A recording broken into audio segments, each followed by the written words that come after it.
February 2013, 72 hours before a phone rings in the darkness. On the other end of that call is a decision that will shatter the myth of the unbreakable casino. His name is James Manning, self-made millionaire, New Zealand businessman, a man who doesn't just play blackjack, he devours it. High stakes, high risk, high reward. But tonight, he's about to receive an invitation that will transform him from gambler into legend. Mr. Manning, this is Crown Casino's VIP services. We'd like to invite you to experience our mahogany room. All expenses paid, private villa for your family, and the vault stocked with extra cash, just in case you get lucky. Manning smiles, a slow, calculated smile. When do I arrive? You're looking at 220,000 square feet of greed, ambition, and mathematical certainty. Crown Casino, Australia's largest temple of chance. 2,500 slot machines, 540 table games, billions of dollars flowing through its veins every single year. And right now, in this exact moment, someone is preparing to rob it blind. But here's the twist. The casino is going to invite him to do it. Let that sink in. A business designed to separate you from your money is literally paying a gambler to come lose at their tables. They're so confident, so arrogant, that they'll fly him first class, hand him a luxury villa, and make sure their vault has enough cash to cover his inevitable losses. But James Manning isn't coming to lose, and he won't be gambling alone. 71 hours before Crown Casino doesn't just have security, it has a fortress. Facial recognition software that can identify a card counter from 100 yards away. 30,000 cameras, every angle, every shadow, every breath. Ex-military surveillance staff trained to spot a twitch, a blink, a hesitation. Systems engineered by the same firms that protect Las Vegas, the mecca of casino warfare. In 20 years of operation, Crown Casino has never been successfully robbed. Not once, not by a single soul. Within 72 hours, James Manning will walk out of Crown Casino $32 million richer, and Crown will bury the truth so deep, even the police won't find it. 48 hours before. Let me show you where millionaires go to die. The Mahogany Room, first floor of Crown Towers Hotel. Invitation only. Minimum bet, $500. Maximum bet, however much money you brought. This isn't gambling. This is theater. Rich mahogany walls that whisper wealth. Leather seats that cradle your ego. Crystal glasses that catch the light like diamonds. Personal hosts who remember your drink, your story, your weakness. Floor-to-ceiling windows overlooking the Yarra River so you can watch the city glitter while you bleed your fortune dry. The room operates 24/7. The dealers, the best in the country, trained to read you, soothe you, drain you. The service? Impeccable. Everything designed to make you feel like royalty while you hand over your kingdom. 36 hours before, Crown assigns Manning a personal VIP handler. Her job is simple. Keep him playing, keep him happy, keep him losing. Drinks, food, entertainment, anything. What Crown doesn't know? That VIP handler has a price, and Manning just paid it. Her name was never released to the public. Crown fired her within 48 hours and buried the story under a mountain of legal threats. Let's call her the Inside Woman. For months before Manning's arrival, she's been preparing, learning camera systems, mapping blind spots, studying security shift changes. She's not just a VIP handler, she's a scout. And what she discovers is perfect. 24 hours before Crown's surveillance system is a masterpiece of paranoia. High-resolution cameras with pan, tilt, and zoom capabilities so precise they can read the serial number on a poker chip from 50 feet away. They can zoom in on a player's cards. They can count the sweat on your forehead. They can see everything. Every feed transmits to the surveillance room, a bunker of screens and ex-military minds watching, recording, hunting for cheaters. But Crown overlooked one tiny detail, one microscopic crack in their billion-dollar armor. Those surveillance feeds, they're not on a closed circuit. They transmit wirelessly. And if someone knew the right frequency, the right protocol, the right access codes, they could tap into Crown's own cameras. Watch the exact same feeds the security team watches. See every card, see every chip, see everything. The Inside Woman provided those access codes, and Manning has someone ready to use them. Someone invisible, someone brilliant, someone about to turn Crown's greatest strength into their fatal weakness. 6 months earlier, September 2012. Her real name never appears in court documents. Crown's lawyers made sure of that. Police records? Sealed. Court filings? Redacted. Financial trails? Erased. But we found her. Let's call her Sarah. Here's what we know for certain. Sarah worked in Crown's VIP services for 6 years. Salary, $55,000 per year. Fired February 15th, 2013. The same day Manning was caught, she signed an NDA, received a severance payment, and vanished into the shadows. Here's what the evidence suggests. Late 2012, Sarah's mother is diagnosed with stage 4 cancer, the kind where doctors stop using the word if and start using the word when. Medical bills start flooding in, $15,000 per month. Insurance covers some, not nearly enough. Mortgage records show Sarah refinanced her apartment in November 2012. Bank statements reveal cash withdrawals that don't match her salary. Credit card debt climbing, $8,000, $12,000, $19,000, month after month, drowning her. By December 2012, Sarah is working double shifts, picking up every extra hour, and it's still not enough. Then James Manning walks into the mahogany room. We don't know exactly how he recruited her. No recordings, no witnesses, no smoking gun. But we know Manning's pattern. He's a businessman. He identifies weakness. He makes offers people can't refuse. Manning noticed Sarah's exhaustion, the dark circles under her eyes, the way her hands trembled when she poured champagne. He asked questions, learned about her mother, and made an offer. $300,000 cash for access codes to Crown's surveillance system. Think about that choice. Your mother is dying. The bills are crushing you. A stranger offers enough money to solve everything. No violence. No one gets hurt, just information. What would you do? Did Sarah get her $300,000? We don't know. Crown's lawyers made sure no money trail exists. But one thing is certain, Sarah was the weak link, the human vulnerability in a $50 million security system, and Manning exploited it perfectly.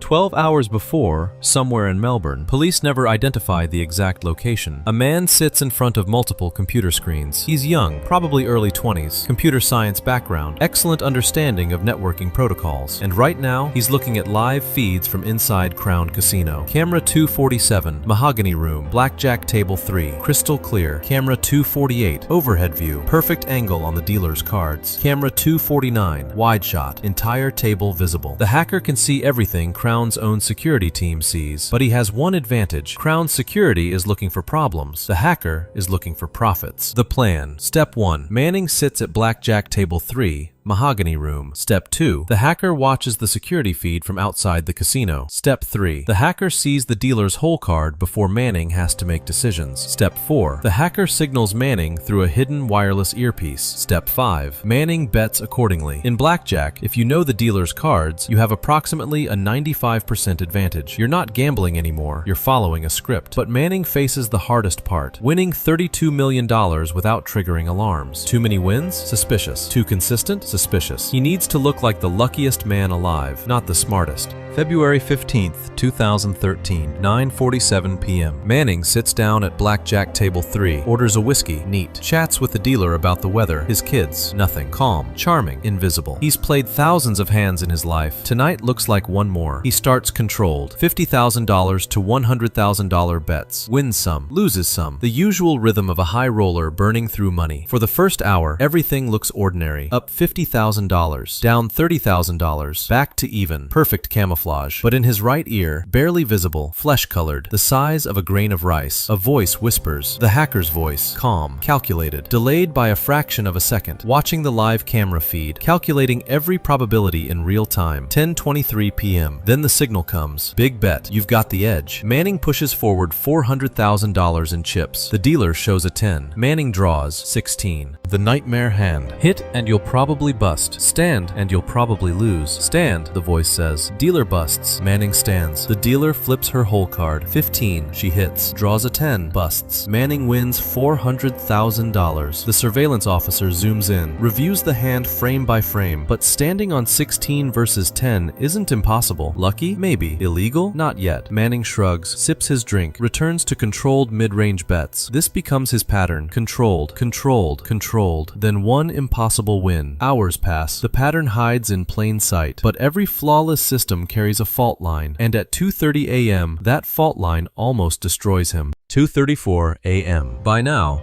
Manning is up roughly $2.5 million. 4 big hands, every one flawless, everything humming. Then, the voice in his ear goes dead. Total silence. He adjusts his collar. Casual, calm, nothing. The dealer is already shuffling. Manning has $85,000 left in the betting circle. No signal, no edge, no backup. He's blind. The dealer deals. Manning gets 14. Dealer shows an 8. Basic strategy says hit. But what if the dealer's got 18? What if the next card busts busts him. Sir? The dealer asks. Manning breathes. Hit. He gets a 9. Busts. Loses $85,000. The pit boss, watching nearby, smirks. Finally, he bleeds. That single loss saves him. For 2 hours, his decisions had been too perfect, robotic. This mistake makes him human again. 10 seconds later, the voice crackles back. Signal restored. Interference cleared. Manning doesn't react, just finishes his drink. Later, investigators will find the cause. A standard casino wireless sweep at 2:34 a.m. A 10-second interference burst that jammed the feed, just enough to nearly wreck a $32 million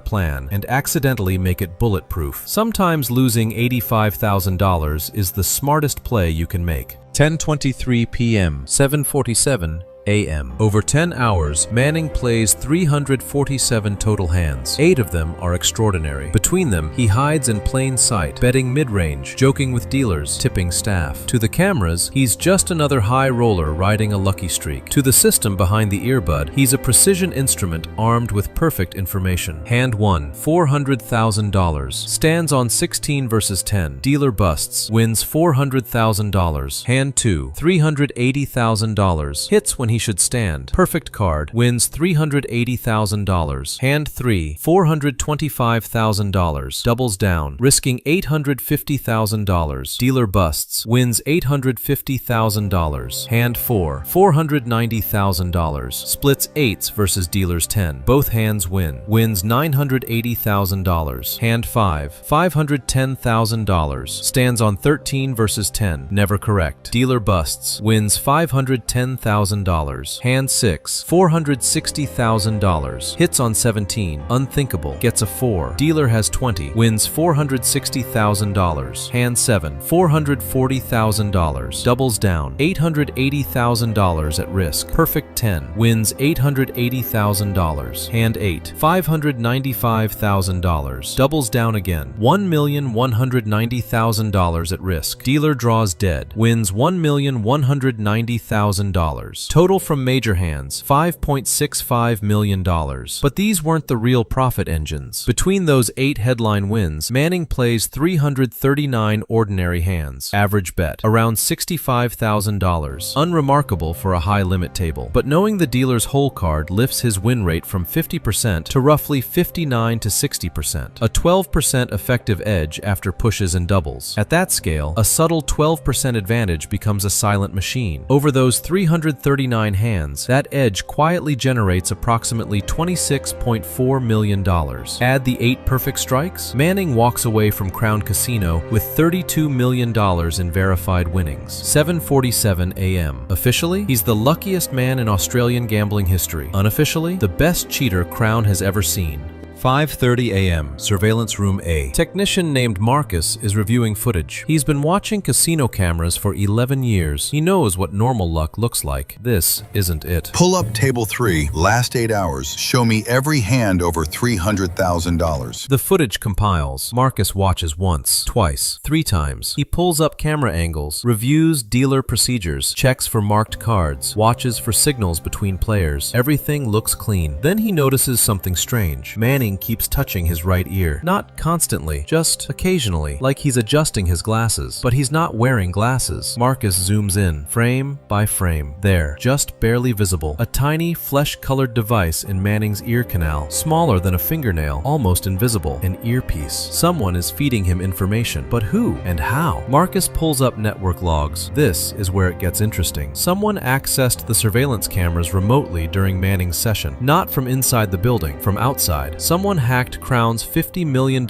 security system and used it to rob the casino. Marcus picks up the phone. Wake up the head of security. Wake up the casino manager. We have a problem. 6 a.m. Manning's winnings are frozen. 6:15 a.m. Security is at his villa door. 6:23 a.m. The knock comes like thunder. Manning is celebrating with his family, wife, kids. They think Daddy just had the luckiest night of his life. They're already planning how to spend the money. Private schools, new house, maybe a boat. coat. Manning opens the door. Mr. Manning, we need you to come with us. His wife's face goes white. What's happening? There's been an irregularity with your winnings. We need to discuss it. Manning knows exactly what this means, but he plays calm. Of course. Let me get dressed. Now, sir. They escort him to a private security office, not a police station. Casinos prefer to handle these things internally. They sit him down. No handcuffs yet, but the threat is clear. Mr. Manning, we reviewed your play last night. 8 hands, every one against mathematical probability. We found an earpiece, and we found evidence of unauthorized access to our security cameras. Would you like to explain? Manning says nothing. He's been coached for this exact moment. Deny everything. Say nothing without a lawyer. But here's the brilliant part. Manning never actually cashed out his chips. They're still in the casino system. Crown can't accuse him of stealing money that's technically still theirs. Am I under arrest? Not yet, but we're contacting police. Then I'd like to leave. The security chief leans forward. Mr. Manning, you're never coming back to this casino. You're never coming back to any Crown property. And if you try to cash those chips, we'll have you arrested for fraud. Manning stands. I'd like to collect my family now. 7:15 a.m. Within 30 minutes, Manning and his family are escorted out of Crown Casino. Not arrested, not charged, just banned forever. His $32 million